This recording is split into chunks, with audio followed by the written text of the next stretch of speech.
AP రాజకీయాలపై ఎట్టకేలకు junior NTR మౌనం వీడారు. ఎన్నికల ఫలితాలు వచ్చిన తర్వాత స్పందించారు.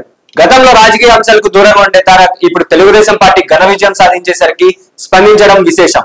చంద్రబాబుతో పాటు పవన్ కళ్యాణ్ కు ఆయన శుభాకాంక్షలు తెలపడం ప్రాధాన్యత సంతరించుకుంది. జూనియర్ ఎన్టీఆర్ సోషల్ మీడియాలో పెట్టిన పోస్ట్ వైరల్ అవుతోంది. నెటిజన్లు టీడీపీ శ్రేణులు భిన్నంగా స్పందిస్తున్నాయి. ఆయన స్పందనకు చాలా ఆలస్యం అయిందని, క్లిష్ట సమయంలో ముఖం చాటేసిన మీరు ఇప్పుడు స్పందించడం ఏమిటని టీడీపీ శ్రేణులు ప్రశ్నిస్తున్నాయి. ఏపీలో టీడీపీ కూటమి అసాధారణ విజయం సొంతం చేసుకున్న సంగతి తెలిసిందే. ఈ నేపథ్యంలో జూనియర్ ఎన్టీఆర్ సోషల్ మీడియా వేదికగా అభినందనలు తెలిపారు. ప్రత్యేకంగా పోస్ట్ పెట్టారు.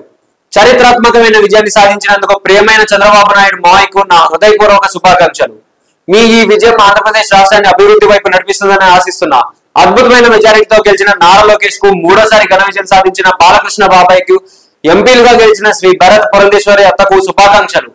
అలాగే ఇంతటి ఘన విజయం సాధించిన పవన్ కళ్యాణ్ గారికి నా హృదయపూర్వక శుభాకాంక్షలు అంటూ ఎన్టీఆర్ పోస్ట్ లో పేర్కొన్నారు. అటు మరో నందమూరి వారసుడు కళ్యాణ్ రామ్ సైతం ఇదే తరహా పోస్ట్ పెట్టారు. ఇప్పుడు ఈ సోదరులు పెట్టిన పోస్ట్ సోషల్ మీడియాలో వైరల్ గా మారింది. గత కొంతకాలంగా రాజకీయ అంశాలపై తారక్ మాట్లాడటం లేదు. రాజకీయ వేదికలు పట్టించుకోవడం లేదు. చంద్రబాబు సతీమణి నారా భువనేశ్వరిపై వల్లభనేని వంశీ మోహన్ అనుచిత వ్యాఖ్యలు చేసిన సంగతి తెలిసిందే. అవి ఏపీ వ్యాప్తంగా సంచలనం రేపాయి. పెను వివాదానికి దారి తీశాయి. ఆ సమయంలో సైతం తారక్ పొడిపొడిగానే స్పందించారు. ఎక్కడ భువనేశ్వరి పేరు గాని, అనుచిత వ్యాఖ్యలు చేసిన వల్లభనేని వంశీ పేరు గాని సంబోధించకుండా కొద్దిపాటి ఖండానే పరిమితం అయ్యారు. తర్వాత ఎన్టీఆర్ హెల్త్ యూనివర్సిటీ పేరును వైఎస్ రాజశేఖర్ రెడ్డి హెల్త్ యూనివర్సిటీగా జగన్ మార్చారు. ఆ సందర్భంలో కూడా తారక్ సరిగ్గా స్పందించలేదు. ఎన్టీఆర్ ను వైఎస్ రాజశేఖర్ రెడ్డిను లెజెండరీ పర్సన్స్ గా మాత్రమే అభివర్ణించారు. ఎన్టీఆర్ శత జయంతి ఉత్సవాలకు స్వయంగా నందమూరి కుటుంబ సభ్యులు ఆహ్వానించిన ముఖం చాటేశారు.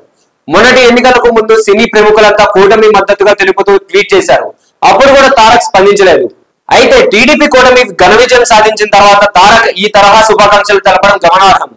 దీనికి టీడీపీ శ్రేణులు పెద్దగా స్వాగతించడం లేదు. మరోవైపు వల్లభనేని వంశీమోహన్ కొడాలి నాని ఓడిపోవడంతో జూనియర్ ఎన్టీఆర్ కు భయం పుట్టిందని, అందుకే శుభాకాంక్షలు తెలిపారని కొంతమంది టీడీపీ శ్రేణులు భావిస్తున్నారు.